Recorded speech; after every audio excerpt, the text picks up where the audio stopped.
Just last month, Lumix released firmware update for the S1II S1RII S9 G7 and G9 II, and now we have another round of firmware update. If you are an owner of the S1II, S1R2 or the S1IIE, you can enjoy the same improvements, but there are also some other new changes and improvements as well, including some that I have requested or complained previously. The new firmware is 1.2 for the S1II and the S1IIE, and version 1.3 for the S1R2. The new firmware will be available publicly on November 26, 2025 at 1 AM UTC. I'll put the link for you to download the firmware in the video description below. Panasonic has kindly gave me early access to the firmware, so let me share with you what are the changes and how it actually improve or impact if you are a S1II, S1IIE or S1R2 owner. Or maybe you are one of the person that are on the fence of buying one of these cameras. So the first improvement is a big one for a lot of videographers. Panasonic said they have improved the thermal control algorithm with this latest firmware. Panasonic claimed the camera is now less affected by environmental factors, which means you should be able to record video continuously for much longer. If you have watched my S1II review, you may remember I said when I record video in 4K 120, at around 20 degrees Celsius room temperature, I can record 50 minutes, then the camera will stop recording because of overheat. And that was with the camera's temperature setting set to high and the fan speed set to high and the LCD screen tilted away from the camera body and recording to Pro-grade CF Express Type B card. So that was with the original firmware. And now the S1II with the new firmware 1.2, I tested it again with the same setup. Room temperature was slightly higher at around 25 degrees Celsius or 77 degrees Fahrenheit, and this time I managed to record almost 4 hours of continuous 4K 120 10-bit video in MOV format before the camera stopped. And it stopped just because my 512GB CF Express card was full. Now, I could format the card and continue the test, but the fact that after 4 hours of continuous recording, I didn't even see the overheat warning, which means there really is not much point for me to continue the test under this condition. So does that mean Panasonic has completely eliminated any possibility of overheating? My guess is if you are shooting 4K 120 video directly under the sun on a hot day, there's a chance the camera may still overheat. But I can also say, under normal conditions, it should be much harder to overheat the camera. The next update benefits both photographers and videographers. The ISO control becomes much easier with this latest firmware. Previously, if you want to enable auto ISO, you need to hold down the ISO button and then you have to turn all the way to minimum ISO and then you can enable auto ISO. But now with the new firmware, you can go to the ISO displayed setting menu and change one of the dial to enable auto ISO. This allows you to enable auto ISO very quickly, no matter what the current ISO setting is. This is actually very similar to how Nikon's auto ISO system works. I really love this as when I'm shooting weddings or events, I quite often would be shooting in complete manual mode. But if something suddenly happens and I don't have time to dial the settings manually, I would like to change the camera into auto or semi-auto mode quickly. So I can now do it much faster as I no longer have to turn the ISO all the way to minimum ISO first before I can enable auto ISO. Or you can assign a function button to toggle auto ISO. I think this way is even better as it gives you the most flexible and quickest ISO control. You can hold down the ISO button and use one of the dial to adjust manual ISO, the other dial to adjust auto ISO limit, and then you can use one of the function button to toggle auto ISO on or off. The next changes is related, but it is for video shooters only. When you're shooting video or SNQ video with dual native ISO set to auto, when you change ISO setting by using the ISO button with the dial, you will now see a color bar that shows whether you are in low or high native ISO range. Blue is low, red is high. And if you use the control dial at the back of the camera or the focus ring on the lens to adjust ISO, then the ISO will be highlighted in different color.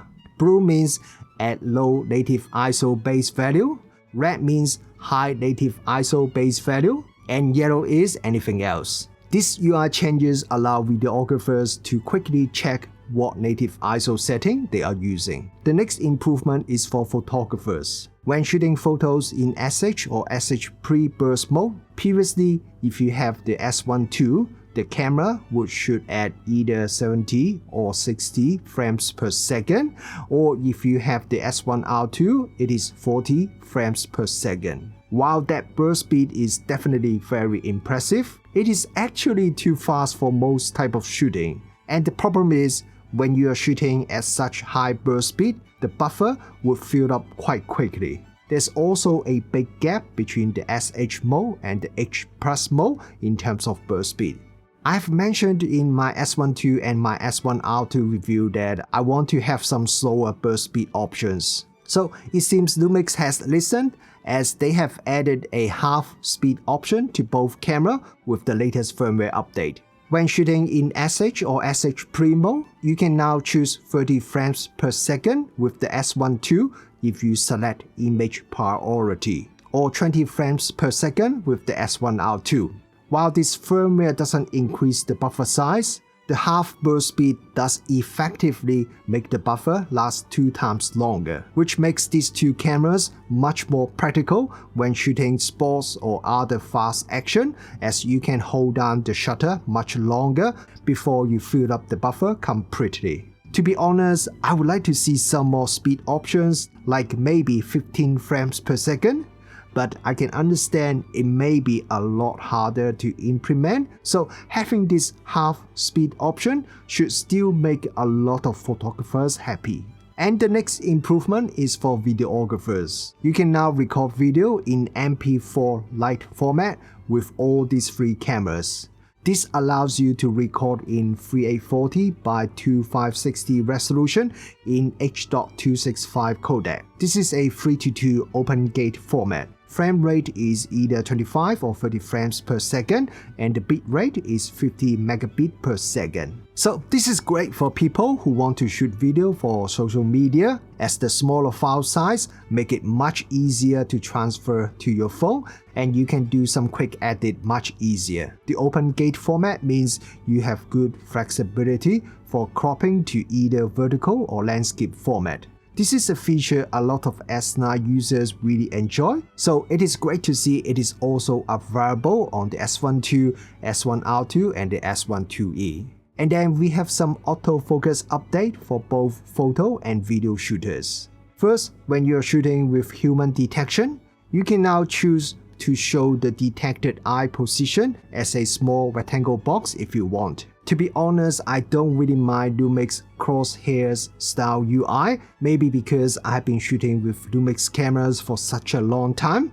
But I know this is something a lot of people have requested, especially if you move from another system like Sony. However, I do really like this rectangular box option, as now it is consistent with the camera's animal detection UI, which is also a rectangular box. Another change is that you can make the camera only draw a rectangle on the main detected subject, even if multiple subjects are detected by the camera. It makes the user interface a bit cleaner, but the downside if you enable this option is that you can't really see what are the other subjects that are detected by the camera. Panasonic also said they have enhanced the camera's tracking AF stability through algorithm improvements. This is something I didn't really get around to test it and do some comparisons, but maybe you can let me know if you notice any improvements in this area after upgrading to the latest firmware.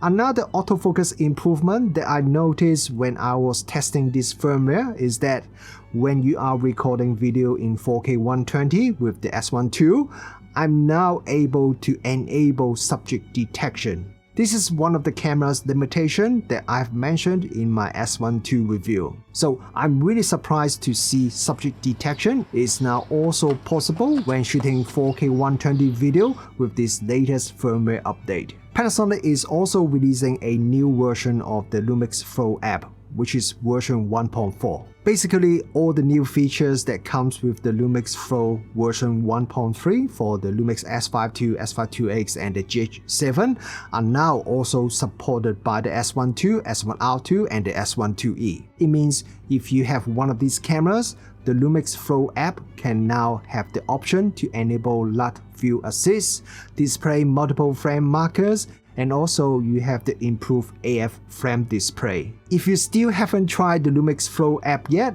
I highly recommend you to give it a try as it's a free app anyway. Just the remote monitoring feature is already very cool, but the app has a lot more features than that. So these are some of the major changes that come with this round of firmware update. But there are a lot of other changes like improved compatibility with the new 100-500 lens and the teleconverter. There's now also 1.6x anamorphic support, focus stacking processing speed has improved, and as usual, there are some other user interface improvements and bug fixes. The firmware will be available soon after this video is released. I'll have the link in the video description below. So if you have tried this new firmware, let me know what do you like the most about this new firmware update.